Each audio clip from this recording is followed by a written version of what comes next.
Now reach the end of this part of the book, and we're going to use all of this knowledge gained to complete a short project and test the normality of stock market returns. So in this specific case, we're going to examine the daily return of Microsoft stock to determine if it follows a normal distribution. So if you've taken statistics classes before, you'll understand what a normal distribution is. If not, I'll cover a little of it below. So let's get started in reading this data set. And in this video, I should mention that I'm not going to be doing a lot of live coding. I'm just going to be executing the cells. It's going to look a little different. So this is 20 years of data. We're going to look at the adjusted close column. So this adjusts for stock splits. So here it is. We want to first find the returns, the daily returns. That's what we're trying to do over here. Examine the daily return. So how do we get that? Well, we're going to call the percent change method. Right? There's no change in the first day. The second day it went up 6.9%. So there's a missing value. This is just a small little operation. We're going to call the drop NA method to drop that one missing value in the series.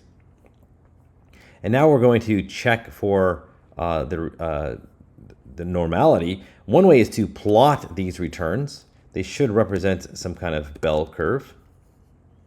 So here are the returns as a bar graph.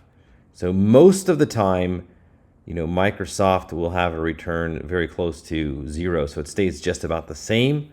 This is the percent. This is when Microsoft increased. This is when Microsoft decreased. You might be thinking, like, why is there so much empty space? Well, there's some data over here, but the bars are so small that they don't stand up or don't make it on the screen. This is the number of days that has happened. So this bar represents, over 1,000 days that had very close to 0% return. This is over 20 years, so you get to think this is 5,000 data points.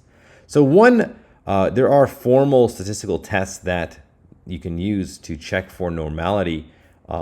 One of these, we're going to do an informal test and use this 6895 99.7 rule.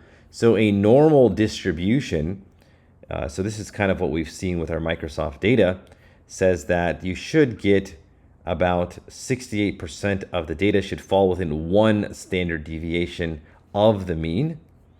95% should fall between 2 standard deviations, and 99.7% should fall between 3 standard deviations. That's what this mu over here is Greek letter. This is like the mean of the distribution. This is like 1 standard deviation to the left. This is 1 standard deviation to the right. This is 2 to the left, to the right, and so forth. So we're going to use this little rule. So what we need to do is get the mean and the standard deviation. So we call those 2. So here is the mean percent gain. You can see it's very slightly positive, right? Here is the standard deviation. This is in percentage gained. So what we're going to do here is we're going to make it a little bit simpler and calculate the z-score. Maybe not simpler, but it helps standardize everything.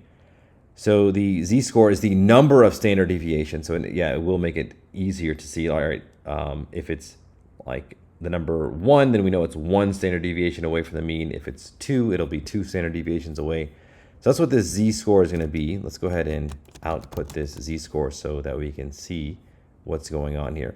So that very first day, we have a z-score of 3.6. That's 3.6 standard deviations above the mean. So on this chart, it'd actually be above here, be way over here, just for that first day. And we should only see a very small percentage greater than 3 standard deviations.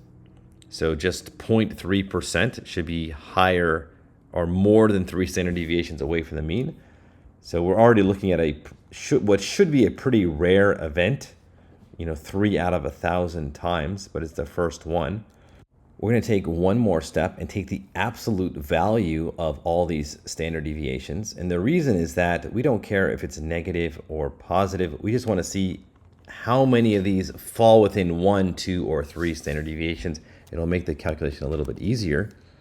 All right, so Next, we're going to find this percentage. This is what we're going to see. Does it match this 68, 95, 99.7 rule? So I'm going to take this first one actually out of here. This is a little confusing to see all of it together. So this will determine, because this is the absolute value, how many are within one standard deviation. That's this green area right here. How many are within that one standard deviation? We'll just take the mean.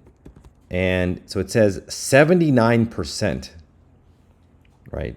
All this is doing is rounding this using the built-in round method of Python. This is not pandas anymore. That's all this is doing, is rounding it to 3 decimals. So you can do the same thing. You can say 2, 95%. So that's actually almost right on the money for what you would expect. But 3, we want 99.7%. It's actually quite a far off. It is like about 4% off, which is actually quite a lot for that. So both the 1 and 3 standard deviations are off. So it really does not look like a normal distribution, and it would fail any statistical test that you would test against determining whether it was a normal distribution. So you would say it does not follow this rule. It is not normally distributed. Another way of doing this is a little bit different. You can actually use the quantile function and see where these z-scores are. So where is 68% of the data? If it was normal, if this was normal, it would amount to 1, 2, and 3. So it says at 0.71 standard deviations, that's where you have 68% of the data. And you have to go all the way up to over 5 standard deviations to get to that 99.7%. So this is quite far away from a normal distribution. The 95% is very close, as we noted before.